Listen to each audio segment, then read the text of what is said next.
Good morning. Hi. Are you awake already? Have you already have your coffee in your favorite mug and you're ready to listen to my session? If so, then I really welcome you to this session around the adaptive cards and how you can use them to boost user experience in your business processes using this technology. Welcome and good morning, Omaha viewers, and let's begin. First of all, I just wanted to introduce myself. My name is Tomasz Poszytek. I'm coming from Warsaw in Poland, and I'm Business Applications MVP. Apart from that, I'm also an expert in Microsoft technologies. I'm working with SharePoint for over 10 years. I'm generally a Microsoft advocate and evangelist. I'm also having a big experience in business processes, in digitalization, in transforming the paper-based or Excel-based processes into Power Platform or any other third-party platform that works with Microsoft, because I do work with them as well, like Nintex, for example. And I'm very addicted to the community. I'm doing a lot around the community events, around blogging and recording videos. So if you're interested in what I'm actually doing, in what I'm writing about, simply follow me on the Twitter, follow me on my blog. There is also going to be the ending slide where I will share even more social media around myself. Okay, so let's go on. First, I wanted to thank the sponsors. Thank you very much. Even though that this event is online, it still requires some cost to be spent by the organizers. So thank you very much for not giving up and for not turning back from us, and still for supporting the community. Thank you. All right. The agenda for today is quite short. First, I'll talk about the story. So what is the story behind adaptive cards, why we are having this technology, and how this all happened, how this all started. Then briefly, I'll just go over the message cards, because just wanted to give you this overview so you're aware that there was this technology sometime in the past. And so that you have this full picture of the technology. Then the adaptive cards and the demos. I have, I think, 3 demos, so I'll show them all to you. And lastly, we'll go to the future. We'll see what is upcoming, what is the team working on, and what can we expect from the newest releases. Okay, ready? Okay, let's go.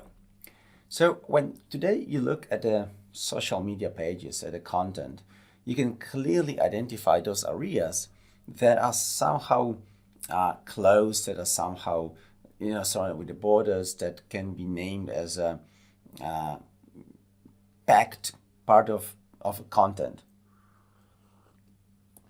What I mean is that you can just tell that this part of the page is just coming from the external source, or that you can name is just a piece of the information that you can find as well on the different pages. And so, for example, looking at the Facebook here, when you see it, you can clearly say that this YouTube tile is kind of this card, this kind of this packed part of the user interface, that if you go to a different site, if you go to a different client, to a different application, you can still see it, you can still name and identify that this is the same content, this is the same movie, this is the same title, the same description, even though that the host is different. So when we're talking about the cards, actually, we can say that this definition, let's say, that the cards are actually being used to display the content, your content, in the host experience. Now, by that I mean that when you're designing a card, the only thing you really have to focus on is to design the content, is to design the layout of the content. So to put, for example, image on the left, text on the right, to put the table, to put some links, to put some buttons, to put some fields. But don't actually focus on colors, on paddings, margins, on font families or font sizes. So all those things that makes this content to look and feel as it is a part of the overall user experience of the host where it is being displayed, because this is what the host is taking care of. How it all happened? Well, in 2016, Microsoft realized that it has a couple of teams working actually on the very, very similar technology. So they had Windows team working on live tiles. They had Exchange team working on actionable messages. They had Bot Framework team working on some kind of a cards as well. And in the same time, their competitors like Slack and Messenger, they already had their own solutions for letting users to share content that would be adopted by the host. And so they thought, okay, if we have so many teams working on the same, let's just merge them and create a unified technology that can be shared by those teams, that can be used by those teams. And so in 2017, Matt Hittinger joined Microsoft, David Clow joined the team, and together they built up or set up the team that was focused on creating this unified technology. And just in the same year, they have released the first version of message cards, and very soon it became obsolete and was replaced just a year later by Adaptive Cards 1.0, because, well, it turned out that this message cards technology is just not flexible and scalable enough to be taken as this baseline, this fundament for the future development of a technology that can be used and expanded and extended. So, who is Matt and David? Matt Hittinger, before he joined Microsoft, he was working as a dev leader overseeing delivery of mobile apps for high-profile consumer brands. And this moment, this, let's say, experience that he was able to gain back then, gave him the knowledge to really to know how to create interfaces, what are the expectations of the users, what are the expectations of the programmers, how to create those applications to be consumed and adopted fast. So he's focusing on this part of the, let's say, look and feel. And also, since he joined, he's also a very active community member. He's speaking a lot at the user groups, meetups. He is also the organizer and the one who runs the Adaptive Cards community call every second Tuesday of the month. So if you're interested around what he's doing and what he's working on, simply follow him on his Twitter under Matt Hittinger. And David Clow is working for Microsoft for over 15 years already, so it's quite long. And before he joined the Adaptive Cards team, he was actually very much working on all the things around Exchange. So he's one of the authors or even the owner of the EWS Managed API. He was working on OWA, so OVA. He was working on Office add-ins for Exchange, for Outlook. So the majority of his career at Microsoft is around the Exchange, Outlook, and those applications. But he's a programmer, so since he joined the team, he focused and, for example, created the Adaptive Cards Designer that I will showcase you later. And now he's working hard to unify the schema of actionable messages that we have in Outlook and Adaptive Cards so that we can have and use the same JSON schema for both places. Okay.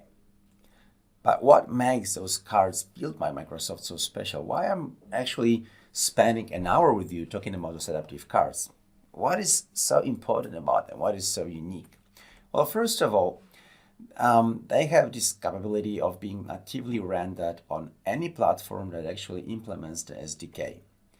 And what is actually important, what I mentioned as well before, is that the content is being automatically adopted or adapted to the host user experience. So as said, you only have to focus on the content, and thanks to that, this technology gives us as designers much of free time, and we don't have to actually focus on how this card will be displayed on iOS, on Android, on web, in web page, in Teams, in Outlook.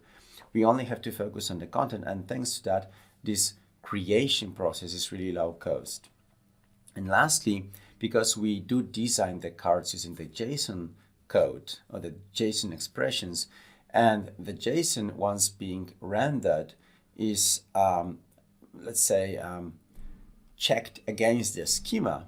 Therefore, if there is anything put that is not in the schema, then it is not being rendered or just being displayed as a plain text. So it is also a very safe technology because thanks to this purely declarative code, we cannot inject any malicious code, for example. But what is more is that this technology is also dedicated for developers. It has extensible schema, so if it's open source, it's hosted on GitHub. If you want to create something that is, if you want to use in adaptive card something that is not in schema, you can simply grab this code and add your own definitions. Plus, the adaptive card is not only meant to be displayed for, it's not only meant to be used for displaying content, but it's also meant to be used by the users to provide a feedback, to interact with this content. So to click the hyperlinks, click the buttons, fill in the forms, and then send back to the host. So this also allows you to have this communication both ways with your users. And lastly, it also supports, or it is also properly consumed by all those applications for people with disabilities that are those text-to-speech applications. So you can also use this technology to create applications for these kind of purposes. Cool. So far, so good. Okay. Very briefly about the message cards. Message cards, as you remember, were born and released around 2017, and they were born as kind of a successor of actionable messages that were created back then by the Exchange team. Today, when you open the message cards docs, so documentation page, you'll see this big warning saying that this is obsolete, this is just outdated, it's not being developed anymore. So if you can just transition to adaptive cards, but still you can create content using message card. You can still use this technology, even though its schema, its scope of functionalities is very much limited. But one cool thing the message card has as a technology that adaptive card doesn't have is that you can post them over webhooks to Microsoft Teams and then sign to this webhook actually to communicate with this message card and what is displaying, and to replace it with a different message card and so on. So it just helps you to maybe make this communication on a Teams channel much efficient, or somehow more efficient, but you can't post via the webhook to the private communication. So here it has to be replaced by adaptive cards for sure. The message card, just to show you how it looked like, was a very let's say limited in its configuration, in its layout. So the schema of the message card was always built out of the section or sections, and then below the sections there was as well the section or the area for the actions. Now in each section you were only allowed to define one section's activity block, which was built from the title, subtitle, and image, one section's text block, and one section's facts. And if you wanted to make more facts, if you wanted to make more text blocks, then you had to multiply those sections. And then in the bottom you had those actions, where you were always able to put the buttons for submitting, for opening URLs, for toggling parts of the card, so to displaying, for example, additional fields to input data. And there was also one cool thing that was used by the Exchange, by the actionable message, that was called action request. That was a successor of the old action called the transaction, that actually allowed you to create or to make transactions, payments right from the card.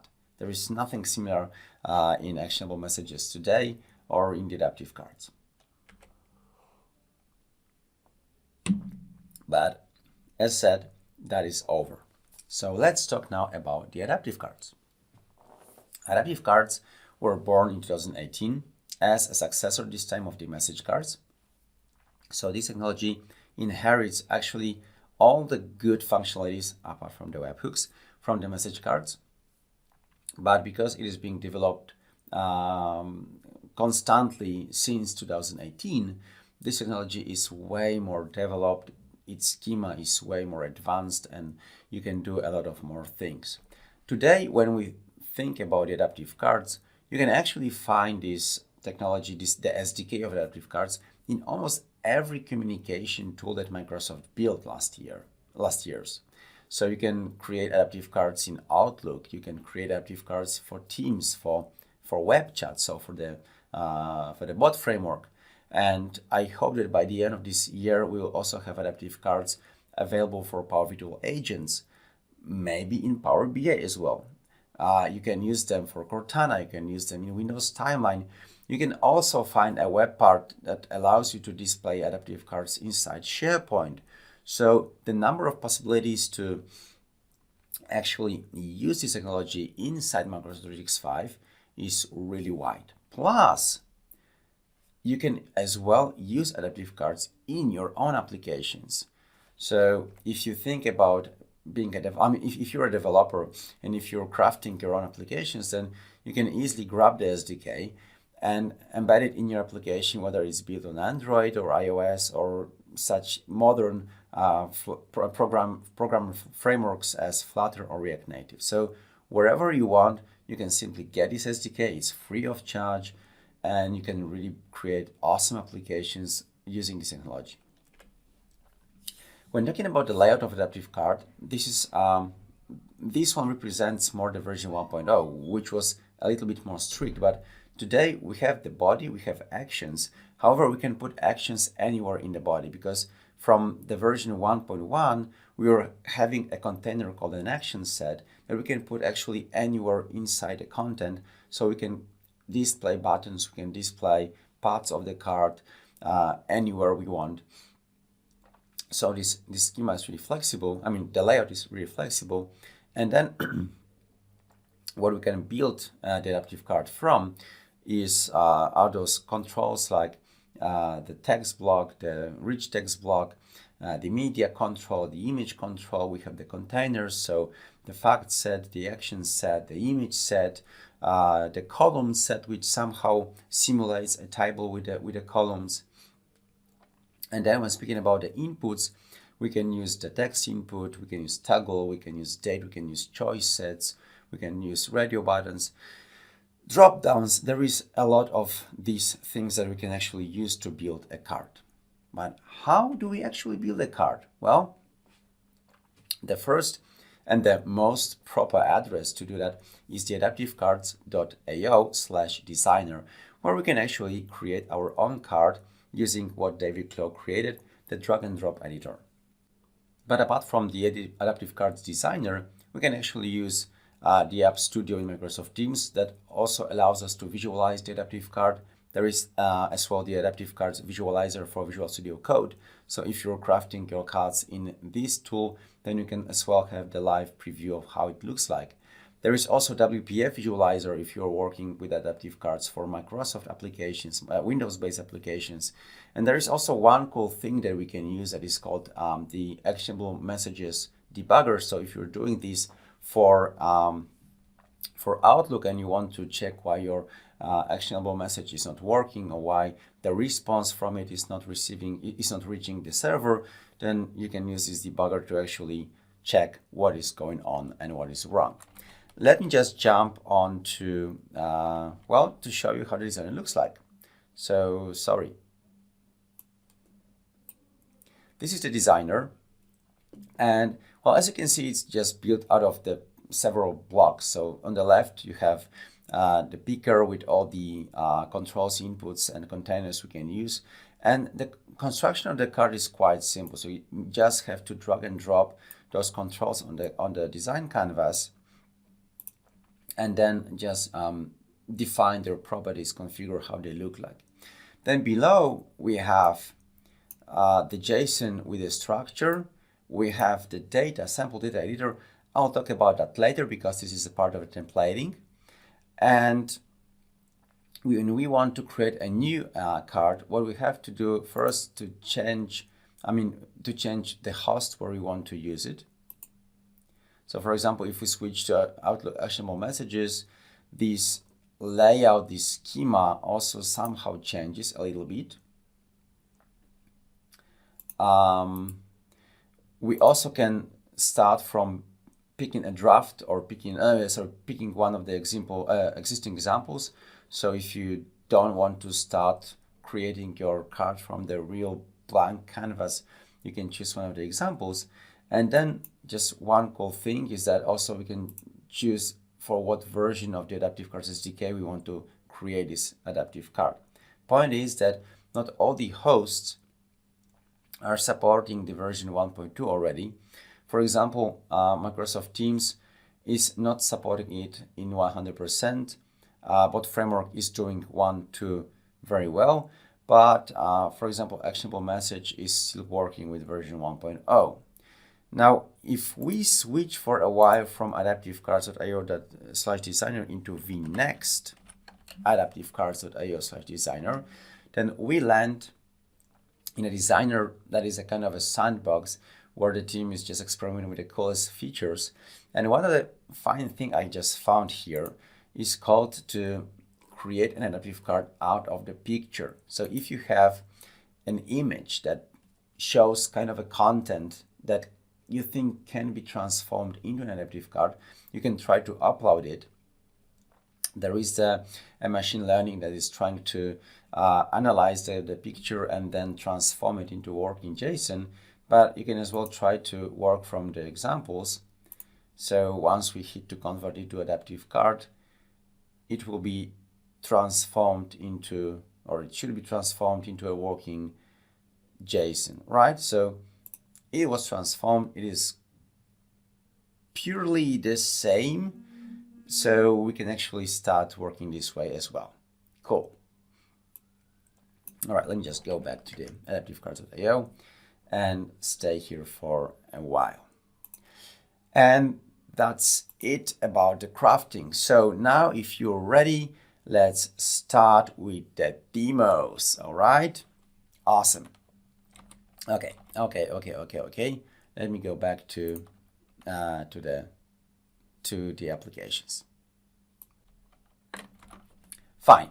So this is an application that is built for the employees that I can use to request their holidays. The request is being then approved by the manager, and then it goes to HR. I am now logged in as a John researcher. This is my employee who is doing all those R&D projects with me. And now John is willing to place his new request. Well, in the application, he sees all the information about the quotas. And so let's start. Let's say it's going to be a special leave. How many days? 26. Wow. From Monday to, let's say, Tuesday, because he needs to prepare the session for the SPS Omaha.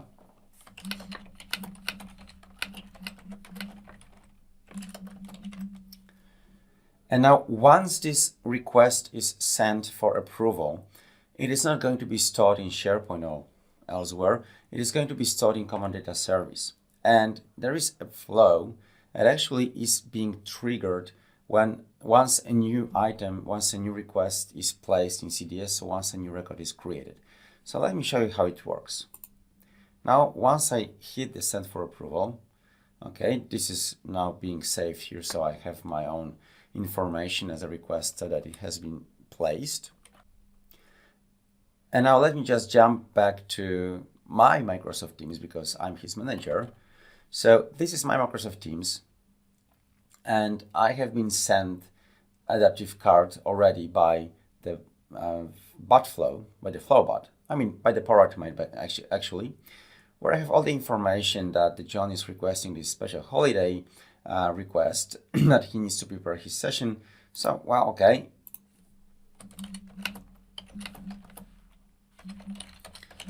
I can approve it from this place.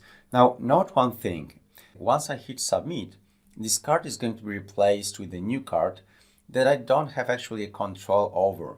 So today, when we are posting adaptive cards from Power Automate to Microsoft Teams, and we decide to have this confirmation card being displayed, then this is just being generated by the host, by the Flowbot, and it's a very default one, and we can't create our own. But I have my fingers crossed, really, that there is going to be this day that we will have as well the control over the confirmation card, how it looks like.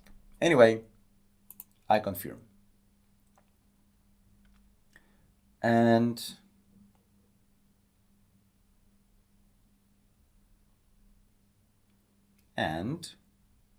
that's it. So now you can see this has been approved, and I can see this confirmation card. It's not that pretty as the one I have created in the first place, but it works. Now, me as a journal researcher, now if I go back to my application, I obviously see that it has been approved. I have all these details here.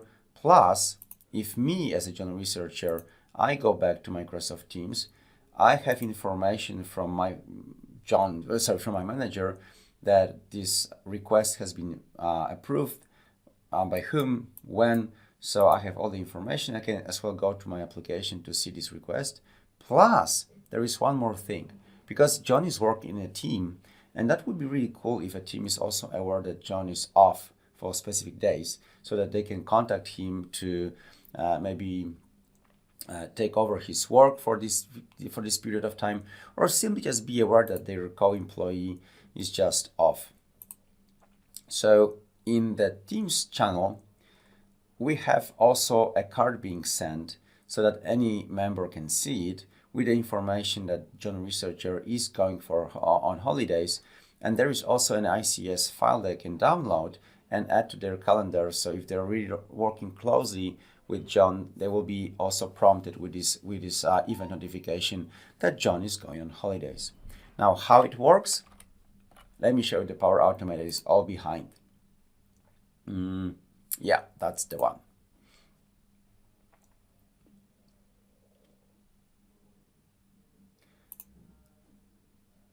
So as said, the first thing that happens in this Power Automate is the trigger. It is being triggered once a new request is being placed.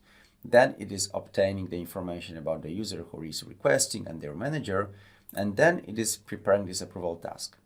So one important thing is that with this approach, because this is just going through a regular assign a task without awaiting, this task can be completed either from the adaptive card in my private communication, as you saw, or from action items in Power Automate, so under the approvals, or even in Outlook, there is an email sent with this actionable message where manager as well can just go and complete this task right from there.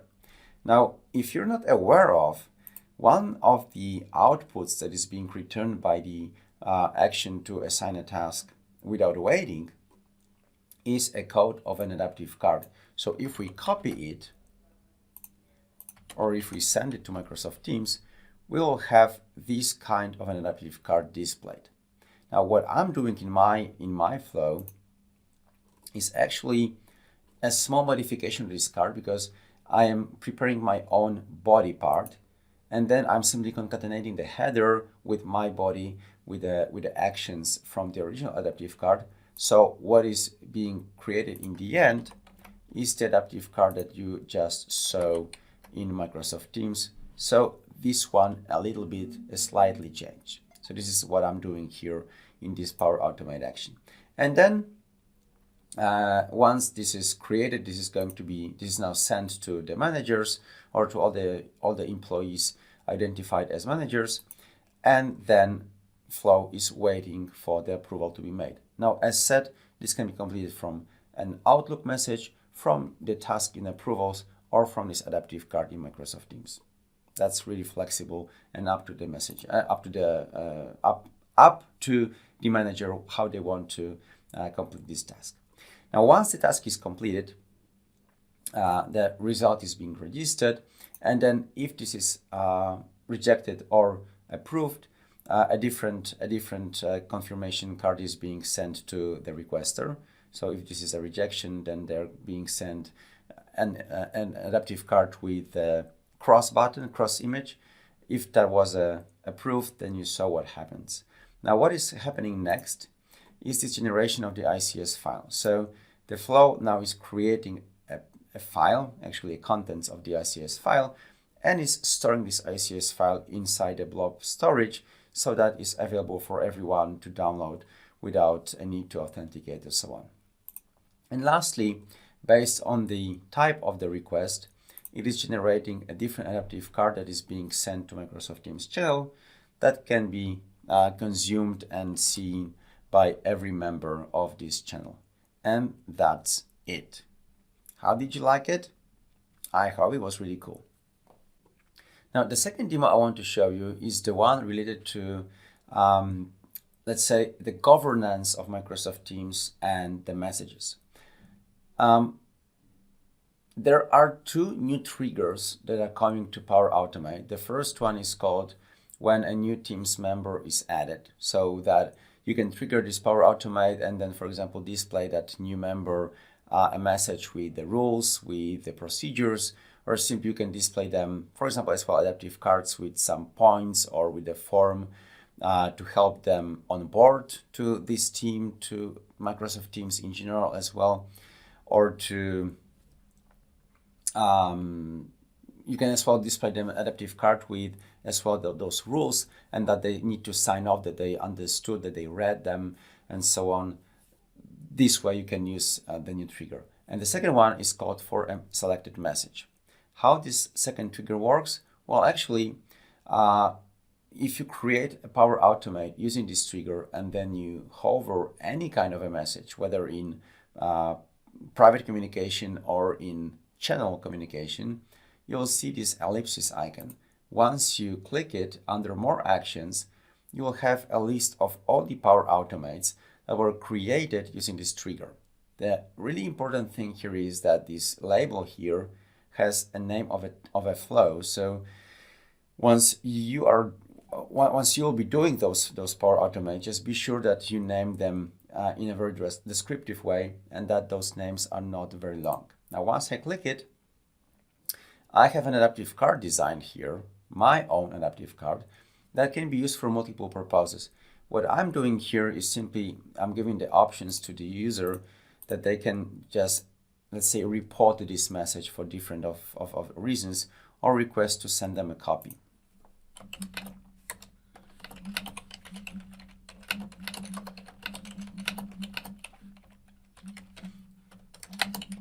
So now once this let's say adaptive card is sent, it is actually triggering a Power Automate. And let me show you how it works.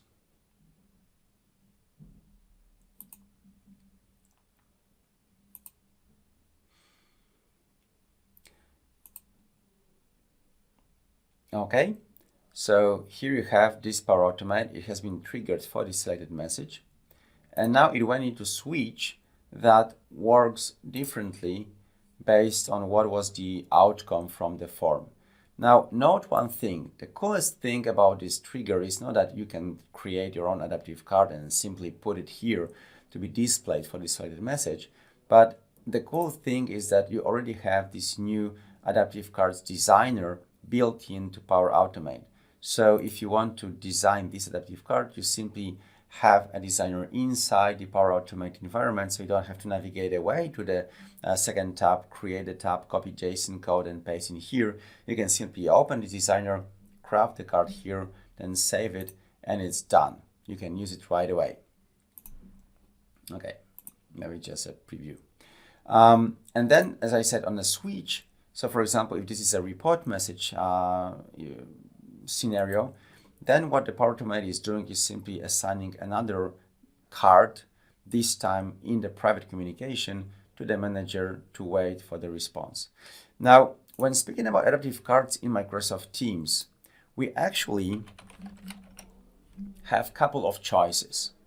So the first two things, post your own adaptive card as a flow bot to a user or to a channel preview, are with us for over a year or something. But with them, you can actually post an adaptive card, but if this adaptive card contains a form and you would like to get a feedback from this form, if you'd like to get the response from this form to use it in Power Automate, then there was no way to do it.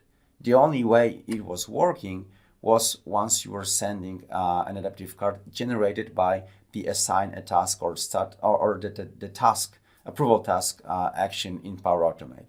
So the adaptive card generated by the approval task action in Power Automate was the only code that you were able to send here and get back the response. Any other was simply not working because the flow bot that is working under this technology was simply not configured or programmed to understand those custom responses.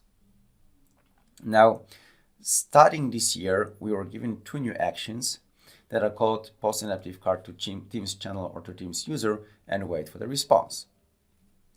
They work actually the same way as the task action. So they wait until 30 days for the response. And then once the response is received, they simply give you all the outcomes from all the fields that are inside the card, and then you can work with them. What is important in this action is that once you define a field, for example, the text field, and you want to get the data out of it, you need to define the ID. And the ID has to be unique because then the ID is being used as the name of one of the outcomes. This action is simply post an adaptive card to Microsoft Teams user and wait for the response. Now you can see that its layout is a bit different. It's the old one. So I have just a field to copy paste the JSON code of an adaptive card. It's not very useful. And then I have those options to decide whether I want to replace my original card with a new one and what should be the confirmation message. So this works. All right. Let me just jump back to Microsoft Teams and to the cards, to the communication.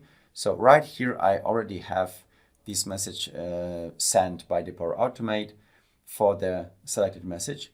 I see who requested it, what were the comments, and I also have the information about the message that was reported. And with that, I can go and open this message so that I will see with this yellow highlight what the user is talking about, and I can react. I can delete this message. I can prompt the author maybe to delete on their own.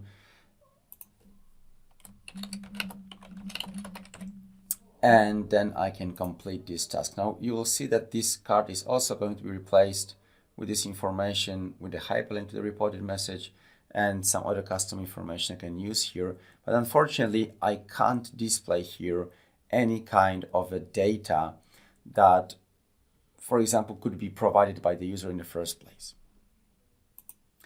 And if I go back to my Power Automate, I can see that it is now completed because the waiting for the response from this card has been completed.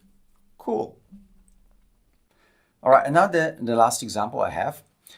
This is about again, Power Automate, and this time about invoicing approval.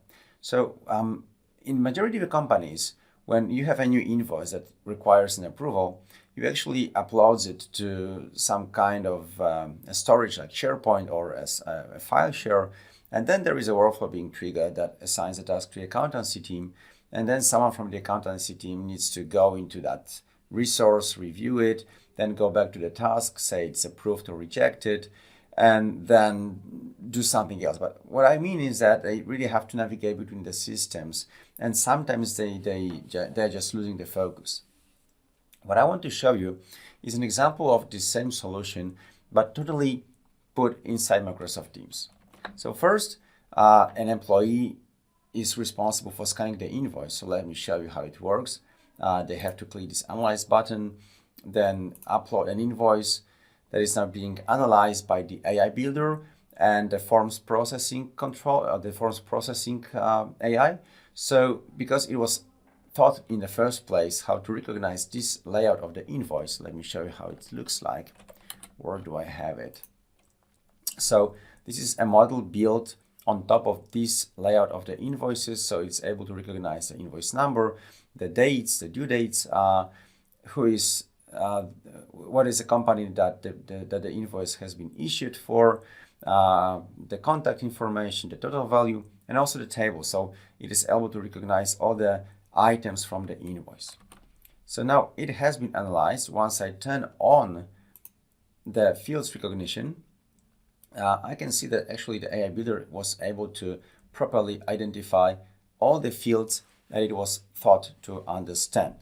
Now, once I hit the send for approval, what is going to happen is a Power Automate going to be triggered that is going to generate an adaptive card sent to Microsoft Teams channel, let's say used by the accountancy team where they work, where they communicate, where they collaborate on the documents, and where they do all their work. So right from this channel conversation, they will be able to actually see what is the invoice, what are the items on the invoice, what is the value on the invoice, and then approve or reject without actual need to navigate anywhere. Okay. So that is now sent. Let me now navigate back to the Teams. And here it is, so fast. I have this new adaptive card sent. I have information, all the information actually from this invoice that has been scanned and analyzed. I have as well all the items information. Okay, one information here is missing. That quantity for the third position hasn't been recognized properly, but well, that's something that always happens. What I could do here is as well to add the button somewhere, for example, here under the picture, to let the accountant navigate to the actual source document so they can review and maybe compare those items. But that is not very much needed because all the information they possibly need to check this invoice is here. And right from here, they can simply say approve or not. And then approve. Now, once this is done, you will see that also this card is being replaced by the default one that actually doesn't look that cool. But what you also saw was that this adaptive card was actually waiting for my response, right? It was waiting until I provided the feedback, until I hit the reject or approve buttons, and then it moved on. So how was it done? Very well, I'll show you. The start was that once the invoice has been approved, once the invoice has been sent to the approval, this Power Automate is triggered. So it is triggered by the Power Apps button, let's say. And then it is given all the data from the Power Apps that it obtained from the AI Builder. So all the identified fields, all those information has been passed here as the variables, as the input variables. And then there is a try-catch pattern because we all don't like if the flow fails and we as users have no information back, no feedback, why do we need to wait so long. So there is a try-catch. If anything goes wrong, it is being caught and the error message is being returned. But anyway, what happens next is the Power Automate is actually parsing this table, the items that are in the invoice, and then for each of the item, it is simply concatenating or building parts of the JSON of the adaptive card, the final adaptive card, and concatenating. That is a little bit, it required a lot of work to actually create this flow because you have to really do manually all the parsing or the concatenations and then actually building all these final adaptive cards code. So that is doable. As you see, it works, but it's a little bit time consuming. Now, next, I'm using one of those two new actions that arrived this year that I mentioned in the first scenario, or the second one, sorry, that says post adaptive cards to Microsoft Teams and wait for the response. So it was waiting. And then lastly, based on the outcome, it is sending confirmation on the rejection message. That is so cool. How did you like it? Do you like this way of working, of really doing the processes that you have everything in one place? I like it very much. All right, that's it for now. Now, you saw this example of the invoice approval, right? And you saw that I had to do quite a lot of work to create this Power Automate, to go through the items, to actually build this adaptive cart code, to put the values from the AI builder inside. But what if we could have a solution that is actually just a template, and we simply provide the data to fill in this template and then to display it right on? Well, in adaptive cards, there is a preview project, the VNext project called the Adaptive Cards Templating, and it is already working in small pieces. For example, you are able to post a template to Microsoft Teams with just plain text to be replaced, and then it is going to be actually merged, so the data with the text. But you can as well use Adaptive Cards Templating SDK in your own custom applications and really benefit a lot from that. What is templating? Well, actually, that is just another layer on top of adaptive cards. It is built from 3 pillars: the adaptive card templating language, service, and SDK. The language actually lets you to build your own templates, put the placeholders, use expressions to make this creation of adaptive cards even less time consuming, and to creation of those whole workflows even less time consuming. The service is something I'll show you. That's something that actually looks up the repository of the templates and tries to find the one that is perfectly matching the given data. And then the SDK, well, that's something for the developers, so I will not be focusing on that because I am not a developer. Okay, I'm talking about those templates, the placeholders, how it looks like. Well, imagine this simple adaptive card that shows a quote, the stock quote from Microsoft. It is defined, it is constructed, and all the values are hard-coded. That's true in Power Automate. You could replace them with outcomes from previous actions, so that would be like a quasi-dynamic. But what if you could simply replace these values with actually the placeholders and then provide a data as a separate JSON?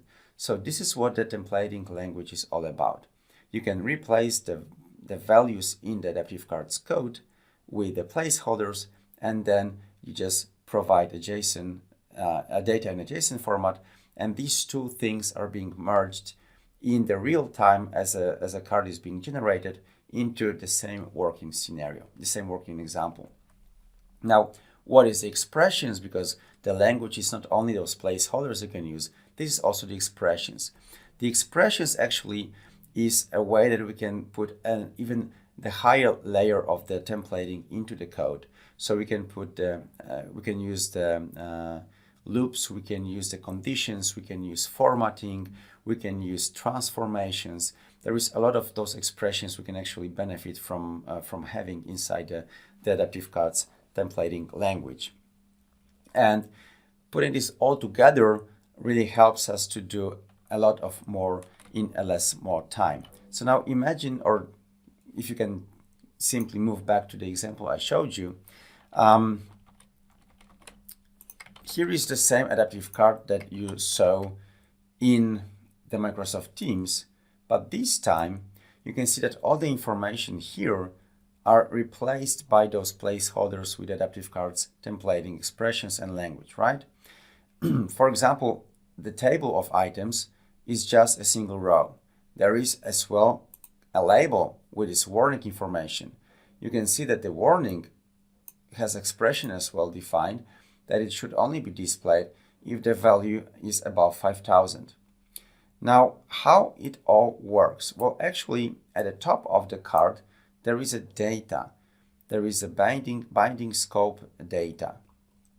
And in this data binding scope, there is information provided to be actually displayed, to